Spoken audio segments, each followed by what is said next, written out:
En 2021, Alain Delon apparaît en couverture de Paris Match. À ses côtés, soutenue par sa main d'une manière délicate, se trouve une petite femme d'origine japonaise arborant un sourire discret. Le comédien entretient une relation avec elle depuis plus de 30 ans. Dans les pages du magazine, l'acteur présente Hiromi Rollin comme sa compagne.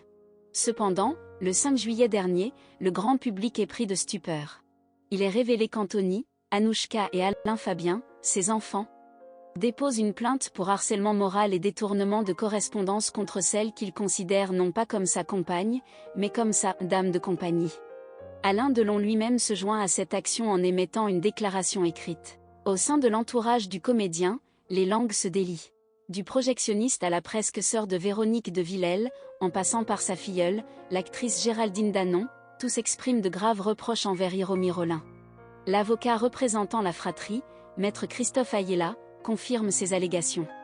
Selon cet homme de loi, depuis l'accident vasculaire cérébral subi par l'acteur, Hiromi Rollin n'a cessé de séparer Alain Delon de ses proches, de ses amis et de sa famille, en utilisant des manœuvres et des menaces. Le patrimoine dont il est question ici est celui d'Alain Delon. Pour l'instant, l'acteur ne rencontre aucun problème financier, et il est assuré de la stabilité de ses revenus provenant du film Le Guépard. Une estimation du patrimoine d'Alain Delon a été rappelée par l'avocat Nicolas Rebaud lors de son passage dans l'émission Héritage sur Énergie 12 en novembre 2021. Selon lui, en prenant en compte les propriétés en France et en Suisse, les collections d'art, les parts de propriété qu'il détient sur ses films ainsi que les revenus générés par l'exploitation de ses films, on peut raisonnablement estimer le patrimoine d'Alain Delon à plusieurs millions d'euros.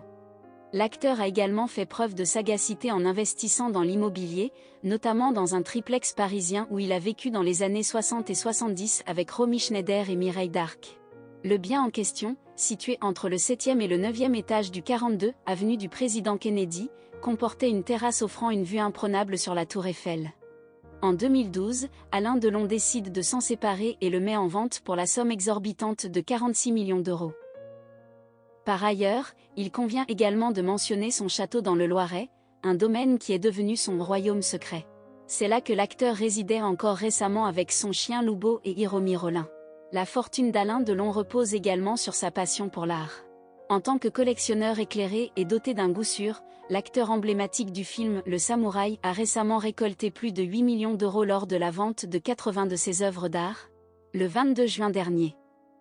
Ce montant représente le double de l'estimation qui avait été initialement faite. En 2016, Alain Delon avait déjà procédé à la vente de ses grands crus, ses montres et ses armes de collection, ainsi que d'une première série de bronzes de Bugatti. Il est à noter que l'acteur a pris soin de prévenir toute discorde familiale à son décès.